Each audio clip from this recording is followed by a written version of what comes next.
My name's Harry Stacpoole. I was part of the original board when the Chamber of Mines was formed in 1985. We were concerned at the time about land access for exploration, and we really needed to bring to the public's attention of the importance of mining in Tasmanian economy.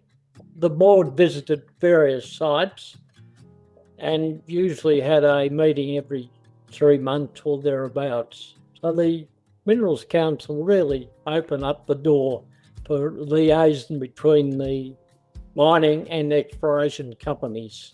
In those early days, we were very formal. You went to a meeting with a collar and tie and got to know each other and started to relax, especially when at one of our meetings, one of our directors, whose name is Oscar Groneveld from Camalco, he turned up in his working clothes, and that was sort of really started to open up the liaison between the various directors. They were great times. One time we were having a meeting on the West Coast, and we were due to go to the underground on the mine first thing one morning. So we stayed at the motel in Queenstown overnight. And at that time we didn't know, but they had started to bring in a breathalyzer. One of our directors unfortunately failed the test. And at the time it was very hush-hush. But really, the night before, that director was sorting out the problem for the world, and it took a bit of time and a bit of lubrication to achieve that.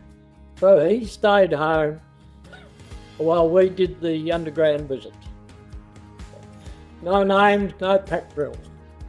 In the early days, there was hierarchy in the industry, very much so, and some managers didn't really speak to other managers, and we were very, very formal, and the Minerals Council did help to alleviate that.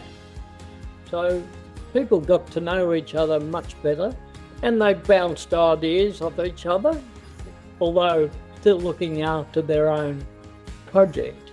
And we realised that there were common difficulties and common challenges by the different managers. And so by working together and, we achieved a lot of progress and much more community interest in the industry.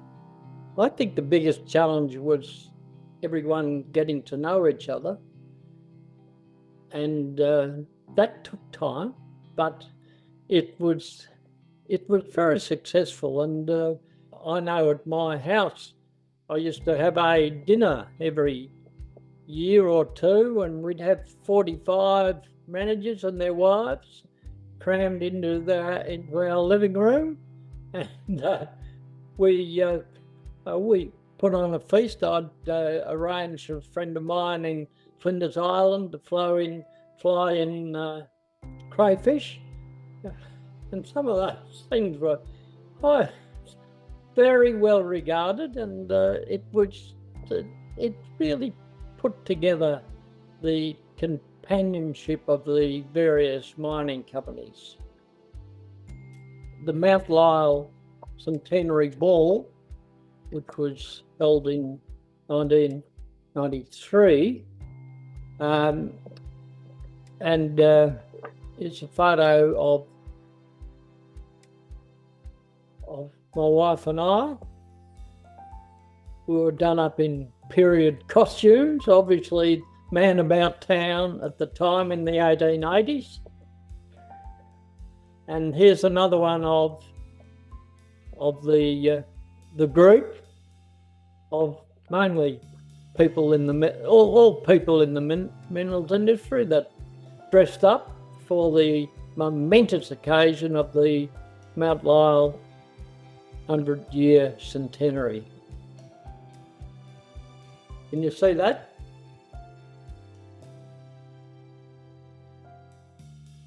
Bogues in Launceston, they put out a special edition brew for the Mount Lyell centenary. I've still got 2 cans left unopened, and I don't intend opening them now. I think they'd be a bit old. But I'll give them to the museum one day.